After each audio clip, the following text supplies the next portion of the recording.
Yes, you too can have a body like mine, if you're not careful. Pathetic, isn't it? But here to show us what the human body can look like is rather a remarkable man. We've just been watching him in action, Arnold Schwarzenegger.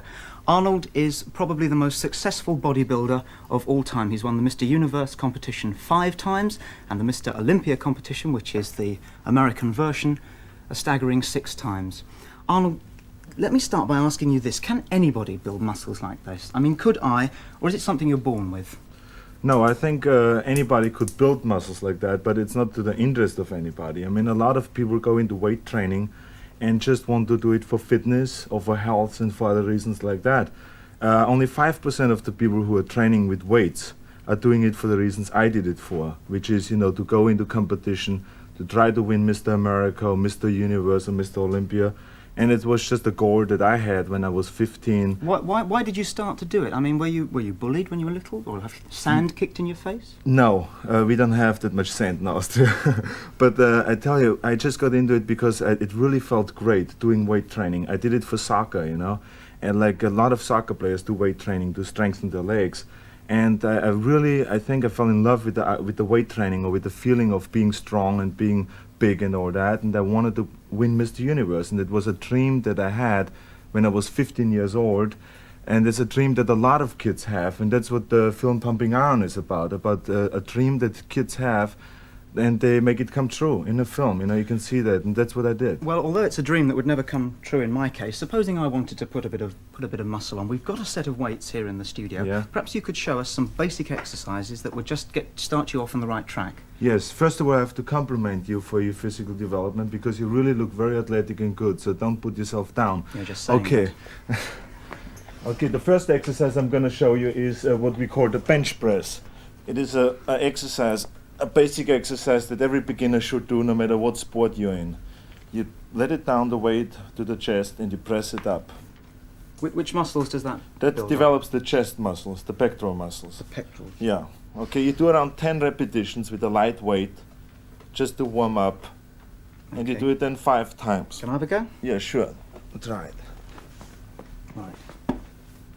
I suppose if you haven't got a bench like this, you could almost make do with a couple of chairs. You can do it on the floor, or that's the great thing about this exercises. You can do it at home. Okay, just let it down slowly and press it up to my hand. Okay. And breathe out when you press up. Yeah, that's very Like good. that? Yeah. Okay, keep doing 2 more repetitions. How many? 2 more. 2 more. Okay, great. You How did heavy it. is this bar? Now this is only 65 pounds. Only. Yeah. The Okay. next exercise you do after that is what we call a squat, or knee bends. You put the weight behind your neck, and then you go down below parallel. Now this is an exercise that every athlete is doing. Skiers, soccer players, football players, everybody is doing it. Why don't you try one? Okay. Hold on this side. Yeah, very I suppose you really need someone to help you, don't you? If No, you're you gonna do- really don't. I mean, you get into the habit of helping yourself. But it's better training with a training partner. Okay, come slowly up. Yeah. And slowly down I again. couldn't come up quickly if I tried. Okay. There we are. Okay, Will that good, do me on very that one? good. Yeah. And what about the little dumbbells down here? Is there a simple exercise we can do with that? Yeah. Because I should imagine that they're not too expensive, so perhaps if you're thinking of starting, Right. you might be able to invest in a Okay, set the of those. dumbbells are very good for arm development, for, let's say, the biceps, okay? You start around your thigh area, and then you move them up slowly to your shoulders, and down again, up. And always very slow, and concentrate on the muscle you're training. It's a very simple exercise that everybody can do right from the beginning. Why don't you try to do one? When you go in for a bodybuilding competition, what are the judges looking for? What they're looking for: proportion, symmetry, the size of the muscles, how you can pose and present the muscles to the judges. Okay, why don't you do it the way I did it? You start turning it. You start right on the thighs, and then you turn it up, because the biceps has 2 jobs to do. One is to lift up the forearm, and the other one is to turn the wrist. So that's why we do a full movement. Yeah? Okay, very good, yeah. Okay, well we've got some... You're already pumped up, I can't believe that.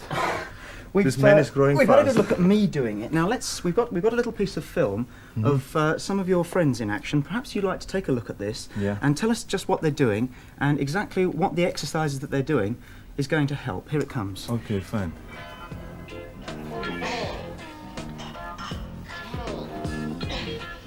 He's working on the arms. Yeah, he's working right now on the chest, actually. And this is what you see right now. It's just training that is done before competition, which is a very strenuous type of training that we go through. It's 2 hours in the morning and around 2 hours at night. And we lift an average of 50 tons of weights a day in order to get those builds. And you gain around 20 pounds of muscle size before a competition, like 3 months before a competition. Listen, it looked to me as though those guys were in absolute agony doing that. Is the pain in any way important? Well, that's the great thing that this film brings out, that you can see, what kind of strenuous exercises one has to go through to become a world champion. And that, I think, separates the ones who just do it for a hobby or for health and fitness, and the ones who really do it for a profession and want to be the world champion. I mean, that's where the difference is. You have to break through this pain barrier, otherwise you will never get there. Arnold, well, thank you very much indeed for coming in and giving us a few tips. I gather that you've not only broken through the pain barrier very successfully, you've broken into film. So on Yes. behalf of everyone here, can I wish you all the very, very best of success?